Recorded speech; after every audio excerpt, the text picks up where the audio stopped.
Hi everyone welcome back. ನೀವು ನೋಡ್ತಿದ್ದೀರಾ student solution YouTube channel. City ವಿದ್ಯಾರ್ಥಿಗಳಿಗೆ ನಮ್ಮ ಚಾನಲ್ಗೆ ಸ್ವಾಗತ. ಇವತ್ತಿನ ವಿಡಿಯೋದಲ್ಲಿ ಸಿಟಿ ಸೆಕೆಂಡ್ ರೌಂಡ್ ರಿಸಲ್ಟ್ ಆಗಿ ಬರುತ್ತೆ. ಥರ್ಡ್ ರೌಂಡ್ ಯಾವಾಗ, ಅದ್ರ ಕಂಡೀಷನ್ಸ್ ಕೂಡ ಏನು, ಹೊಸದಾಗಿ ಆಪ್ಷನ್ ಎಂಟ್ರಿ ಕೂಡ ಮಾಡ್ಬೋದಾ ಏನು, ಅದನ್ನ ಸಂಪೂರ್ಣ ಮಾಹಿತಿಯನ್ನು ತಿಳಿಸ್ಕೊಡ್ತೀನಿ.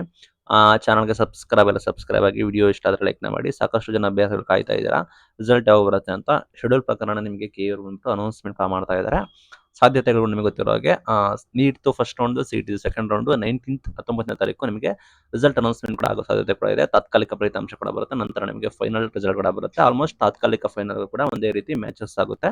ಅದ್ರ ಬಗ್ಗೆ ತಲೆ ಕೆಡಿಸ್ಕೊಬೇಡಿ, ವೆಯ್ಟ್ ಮಾಡಿ, ಅಪ್ಡೇಟ್ ಕೂಡ ಬರುತ್ತೆ.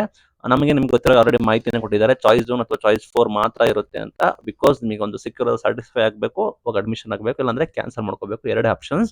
ಬಿಕಾಸ್ ಯಾಕಂದ್ರೆ ಮತ್ತೆ ಹೋಲ್ಡ್ ಮಾಡ್ತಾರೆ, ಥರ್ಡ್ ರೌಂಡ್ಗೆ ಹೋಗ್ತಾರೆ, ಮತ್ತೆ ಹೋಲ್ಡ್ ಮಾಡ್ತಾರೆ ಸೀಟ್ಗಳನ್ನ. ಮೂರನೇ ರೌಂಡ್ಗೆ ಹೋಗ್ತಾರೆ, ಮೂರನೇ ರೌಂಡ್ ಅಲ್ಲಿ ಸೀಟ್ ಅಲಾಟ್ಮೆಂಟ್ ಕೂಡ ಆಗುತ್ತೆ, ಅದಕ್ಕೆ ಹೋಗೋದಿಲ್ಲ.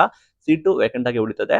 ಈ ಕಡೆ ಬಡವರಿಗೂ, ಅಂದ್ರೆ ಬಡ ವಿದ್ಯಾರ್ಥಿಗಳಿಗೂ ಸಿಗೋದಿಲ್ಲ, ಬೇರೆಯವರಿಗೂ ಸಿಗೋದಿಲ್ಲ, ಆ ರೀತಿ ಸಮಸ್ಯೆ ಕೂಡ ಆಗುತ್ತೆ. ಹಾಗಾಗಿ ಈಗ ಹೊಸ ನಿಯಮಗಳನ್ನ ಕೆಇ ತಂದಿದೆ. ನೀವು ಚಾಯ್ಸ್ 1 ಆಯ್ಕೆ ಮಾಡಿ ಅಥವಾ ಚಾಯ್ಸ್ 4 ಆಯ್ಕೆ ಮಾಡಿ ಅಂತ. ನಿಮ್ಮ ವಿದ್ಯಾರ್ಥಿಗಳ ಮೈನ್ ಆಯ್ಕೆ ಇಂಪಾರ್ಟೆಂಟ್ ಆಗಿರುತ್ತೆ.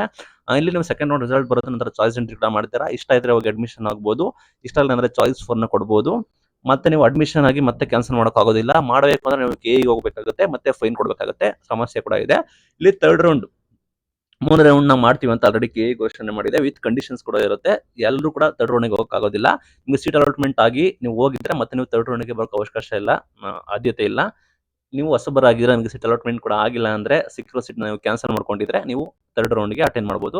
ಥರ್ಡ್ ರೌಂಡ್ ನಿಮಗೆ ಗೊತ್ತಿರೋ ಕಂಡೀಷನ್ಸ್ ಕೂಡ ಇದೆ. ಇಂತಿಷ್ಟು ಡೆಪಾಸಿಟ್ ಅಂತ ಕಟ್ಸ್ಕೊಂಡು ನಿಮಗೆ ಥರ್ಡ್ ರೌಂಡ್ಗೆ ಅಲೋಕೇಟ್ ಕೂಡ ಮಾಡ್ತಾರೆ. Third round mandatory. ಥರ್ಡ್ ರೌಂಡ್ಗೆ ಹೋಗೋರು ಆಪ್ಷನ್ ಎಂಟ್ರಿ ಮಾಡಬಹುದು, ಹೊಸದಾಗಿ ಕಾಲೇಜ್ಗಳನ್ನ ಆಡ್ ಮಾಡಬಹುದು. ಮತ್ತೆ ಸೀಟ್ ಸಿಕ್ಕರೆ ನೀವು ಕಡ್ಡಾಯವಾಗಿ ಅಡ್ಮಿಷನ್ಸ್ ಆಗಬೇಕಾಗುತ್ತೆ. ಆಗಿಲ್ಲ ಅಂದ್ರೆ ನಿಮಗೆ ಕ್ರಮ ಕೈಗೊಳ್ತೀವಿ ಅಂತ ಕೂಡ ಹೇಳಿದ್ದಾರೆ. ಬಿಕಾಸ್ ಯಾಕಂದ್ರೆ ಸೀಟ್ ವೇಕೆಂಟ್ ಆಗಿ ಉಳಿತದೆ, ಬೇರೆಯವರಿಗೆ ಅನ್ಯಾಯ ಆಗುತ್ತೆ ಅಂತ. Third round fresh college add ಮಾಡಬಹುದು. ಥರ್ಡ್ ರೌಂಡ್ ಸ್ವಲ್ಪ ರಿಸ್ಕಿ ಆಗಿರುತ್ತೆ, ಪ್ಲಸ್ ಕೆಲವರಿಗೆ ಬೆನಿಫಿಟ್ ಕೂಡ ಆಗುತ್ತೆ. ಯಾರ್ದು ರ್ಯಾಂಕಿಂಗ್ ಗುಡ್ ಅವರಿಗೆ ರಿಸ್ಕಿ ಅನ್ಸ್ಬೋದು. ಬಟ್ ಯಾರ್ದು ರ್ಯಾಂಕಿಂಗ್ ಅಬವ್ ಅವರೇಜ್ ಇದೆ ಅಂದ್ರೆ ಅವರಿಗೆ ಅವರು ಎಕ್ಸ್ಪೆಕ್ಟ್ ಮಾಡೋಕ್ಕಿಂತ ಒಳ್ಳೆ ಕಾಲೇಜುಗಳು ಕೂಡ ಸಿಗುವ ಸಾಧ್ಯತೆ ಕೂಡ ಇದೆ. ಬಿಕಾಸ್ ಯಾಕಂದ್ರೆ ಅಲ್ಲಿ ಕಂಪ್ಲೀಟ್ಲಿ ಡೌನ್ ಆಗಿರುತ್ತೆ. ಬಟ್ ಟಾಪ್ ಕಾಲೇಜುಗಳೆಲ್ಲ, ಪ್ರಯಾರಿಟಿ ಆಗಿರೋ ಕಾಲೇಜುಗಳೆಲ್ಲ ಮುಂಚೆನೆ ಫಿಲ್ ಅಪ್ ಆಗಿರ್ತವೆ. ಸಮ್ ಮ್ಯಾನೇಜ್ಮೆಂಟ್ ಕೂಡ ಸೀಟ್ಗಳು ಕೂಡ ಆಲ್ರೆಡಿ ನಿಮಗೆ ಸರೆಂಡರ್ ಕೂಡ ಮಾಡಿದ್ದಾರೆ. ಸಮ್ ಪೀಪಲ್ ಏನ್ ಮಾಡಿರ್ತಾರೆ ಅಂದ್ರೆ ಟಾಪ್ ಕಾಲೇಜ್ ಚೂಸ್ ಮಾಡಿ ಅದನ್ನ ಕ್ಯಾನ್ಸಲ್ ಮಾಡಿರ್ತಾರೆ. ಅದು ಲಕ್ಕಿಲಿ ಥರ್ಡ್ ರೌಂಡ್ ಅಲ್ಲಿ ಸಿಗಬಹುದು. ಅದನ್ನ ನೀವು ಆಯ್ಕೆ ಮಾಡಬಹುದು, ಅಲಾಟ್ಮೆಂಟ್ ಕೂಡ ಆಗಬಹುದು. ನಿಮ್ಮ ರ್ಯಾಂಕಿಂಗ್ ಅನುಗುಣವಾಗಿ ಇಷ್ಟೋ ಚಾನ್ಸಸ್ ಕೂಡ ಇರುತ್ತೆ. ಥರ್ಡ್ ರೌಂಡ್ ಹೊಸದಾಗಿ ಕಾಲೇಜಸ್ ಆಡ್ ಮಾಡಬಹುದು, ನಂತರ ನಿಮಗೆ ಸೇಮ್ ಅಡ್ಮಿಷನ್ಸ್ ಆಗಬೇಕಾಗುತ್ತೆ.